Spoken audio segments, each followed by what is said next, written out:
मित्रांनो नमस्कार. HbA1c म्हणजे नक्की काय?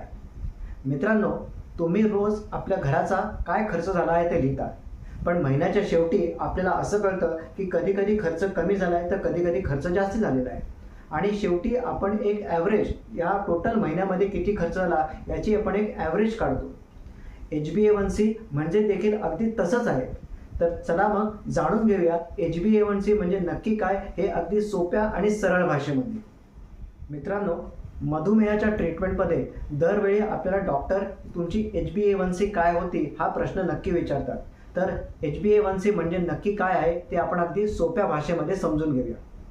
मित्रांनो, आपल्या शरीरामध्ये जे आपल्या लाल रक्तपेशी आहेत त्याच्यामध्ये एक पदार्थ असतो, त्यांना HB म्हणजे हिमोग्लोबिन असे म्हणतात. आता या हिमोग्लोबिनचे मुख्य काम काय आहे तर फुफ्फुसातून ऑक्सिजन हा आपल्या शरीरातील वेगवेगळ्या भागांपर्यंत पोहोचवणे. आता रक्तामध्ये साखर देखील असते, तर त्याचप्रमाणे या साखरेचे जे काही रेणू आहेत या हिमोग्लोबिनला चिकटतात.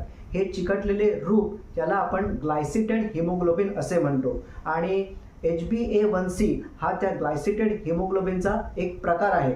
HbA1c त्याचप्रमाणे हिमोग्लोबिनचे HbA1a, HbA1b असे देखील उपप्रकार आहेत.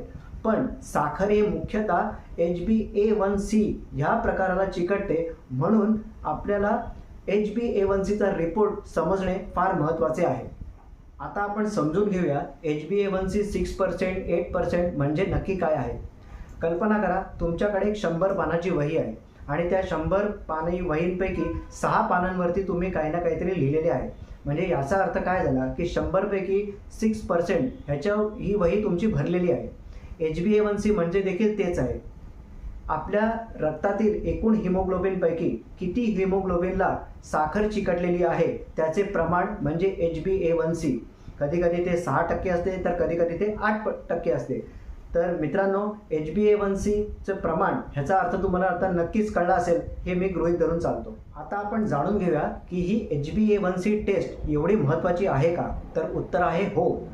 समजा तुम्ही डायबेटिक पेशंट आहात आणि तुम्ही शुगरला खूपच लाईटली घेतलेलं आहे. तुम्ही कधी कधी शुगर चेक करताय. आज समजा तुम्ही शुगर चेक केली तर ती तुमची आली समजा 110. तर तुम्हाला वाटेल की अरे वा, माझी शुगर तर 110 आहे, म्हणजे माझं लाईफ एकदम चांगलं आहे, माझी शुगर कंट्रोलमध्ये आहे. परंतु मित्रांनो, इथेच आपण गडबड करतो.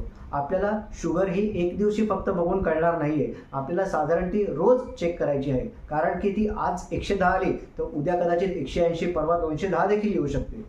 म्हणजे ब्लड शुगर हा त्यावेळचा एक फक्त फोटो झाला, त्याने फक्त आपल्याला त्यावेळचा अंदाज येतो. पण HbA1c म्हणजे टोटल तुमचे साधारण गेल्या 2 ते 3 महिन्यामध्ये तुमची शुगर किती होती ह्याचा एक पूर्ण रिपोर्ट तुम्हाला कळतो. तर एका वाक्यात मी तुम्हाला असं सांगेन की ब्लड शुगर म्हणजे आत्ताचा फोटो, तर HbA1c म्हणजे हा 2 ते 3 महिन्याचा पूर्ण रिपोर्ट कार्ड. आता आपण जाणून घेऊया की या HbA1c रिपोर्टचा एकूण लॉजिक काय आहे. डॉक्टर म्हणतात की HbA1c हे तुम्हाला साधारण गेल्या 3 महिन्याचा काय साखरेचा अंदाज हे दाखवतं. म्हणजे 3 महिने म्हणजे 90 दिवस. तर काही रिपोर्टमध्ये तो 120 दिवसांचा देखील असतो. आता हे 90 आणि 120 दिवसांमध्ये काय लॉजिक आहे हे मी तुम्हाला अगदी सोप्या भाषेत समजावून सांगतो. मित्रांनो, आपल्या रक्तामध्ये ज्या लाल रक्तपेशी आहेत त्यांचे जे आयुर्मान आहे ते आहे 120 दिवसांचे. तर याचा अर्थ असा नाही की सगळ्या पेशी एकाच दिवशी जन्माला आल्या आणि सगळ्या पेशी एकाच दिवशी एक्सपायर झाल्या. तर त्यांचं एक ग्रॅज्युअल प्रोसेस आहे. म्हणजे काही पेशी ह्या ऑगस्टमध्ये जन्माला आल्या, काही पेशी ह्या सप्टेंबर, ऑक्टोबर, नोव्हेंबर अशा असतात. तर 120 दिवसांमध्ये नंतर ऑगस्टमध्ये ज्या पेशी जन्मालेल्या आहेत त्या निवृत्त होणार आहेत आणि सप्टेंबरमध्ये काही पेशी आत्ताच जन्माला आलेल्या आहेत. तर आता समजून घेण्यासाठी एक कल्पना करा की तुमच्याकडे 100 माणसं कामाला आहेत आणि त्या 100 माणसांपैकी काही माणसं ही आजच रुजू झालेली आहेत आणि काही हे 120 दिवसांपूर्वी रुजू झालेले आहेत. म्हणजे जी माणसं आता रुजू होणार आहेत ते 120 दिवसानंतर जाणार. पण एकूण कामावरती जो पूर्ण इम्पॅक्ट असतो तो ह्या 120 दिवसांमध्ये माणसांचा देखील असतो आणि नवीन माणसांचा देखील असतो. HbA1c मध्ये देखील तसंच आहे की पूर्ण रिपोर्टमध्ये जो इम्पॅक्ट आहे तो जास्तीत जास्त ज्या नवीन पेशी आहेत त्यांचा असतो. पण त्याचवेळी त्या रिपोर्टमध्ये ज्या जुन्या पेशी आहेत त्यांचा देखील त्याच्यावरती इम्पॅक्ट असतो. म्हणून सरासरी काढण्यासाठी डॉक्टर तुम्हाला 3 महिन्याचा किंवा 120 दिवसांचा रिपोर्ट काढायला सांगतात. मित्रांनो, जेवढं सोपं शक्य होईल तेवढं मी तुम्हाला HbA1c काय आहे ते समजवण्याचा प्रयत्न केलेला आहे. तरी देखील तुमचे काही प्रश्न असतील तर मला खाली कमेंट बॉक्समध्ये नक्की विचारा. मी त्या प्रश्नांचं उत्तर देण्याचा प्रयत्न करेन. आणि पुढच्या व्हिडिओमध्ये आपण HbA1c साधारण किती असायला पाहिजे आणि ते कमी करण्यासाठी काय काय उपाय करता येतील याच्यावरती देखील आपण चर्चा करू. तर मित्रांनो, व्हिडिओ आवडला असेल तर व्हिडिओला लाईक व शेअर करा आणि चॅनलवरती नवीन असाल तर चॅनलला सबस्क्राईब देखील करा.